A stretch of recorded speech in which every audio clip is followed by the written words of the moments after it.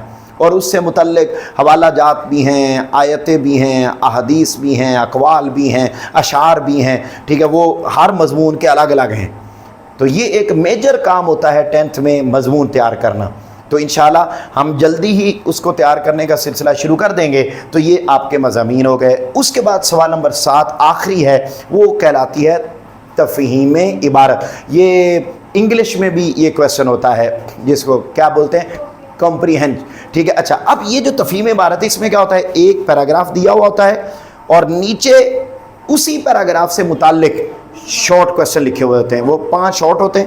وہ کہتا ہے جی پیراگراف میں سے ان کے آنسر ڈھونڈ کے ان کے آپ نے جوابات لکھنے ہیں. تو یہ 5 نمبر بیٹے 5 شارٹ کویسچن آئیں گے, آپ نے ان کے جوابات دینے ہوں گے. تو یہ ایک بڑا مختصر, ویسے تو 9th میں تھے آپ کے پاس 9 سوال, تو آپ نے وہ 9 کے 9 کر. یہاں سوال تو کم ہیں لیکن مارکس زیادہ ہیں اور لکھنا زیادہ ہے, اور آپ کا سلیبس بھی 9th کے مقابلے میں زیادہ ہے. مثلا یہاں پر, وہاں تو آپ نے 3-4 نظمیں پڑھی تھیں اور یہاں تو 10 نظمیں ہی ہیں.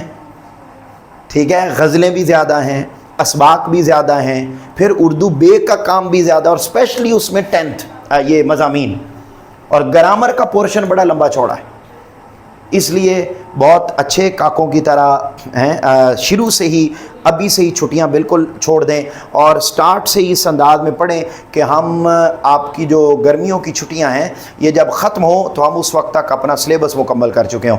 تو اس کے بعد پھر آپ ہوں اور ریویژن ہو, تو آپ ذرا دیکھیے کہ کتنی بار ریویژن ہو چکی ہوگی اور آپ کا کتنا اچھا رزلٹ. اگر 9th میں کہیں کمی رہ بھی جائے گی تو ہم اس کو 10th میں بہت اچھے طریقے سے پورا کر سکتے ہیں. اس لیے آل کاکا پارٹی محنت کریں ابھی سے, اور سٹارٹ سے اردو کا ایک سیپریٹ رجسٹر بنائیں اور اس کے اوپر یہ ساری چیزیں آنورڈ آپ نوٹ کرتے جائیں گے.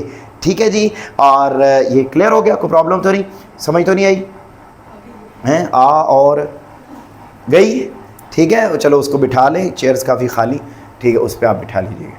لو میرے پترو, اپنا خیال رکھیے گا. آپ سے ملاقات ہوگی انشاءاللہ کل. تب تک کے لیے اللہ حافظ.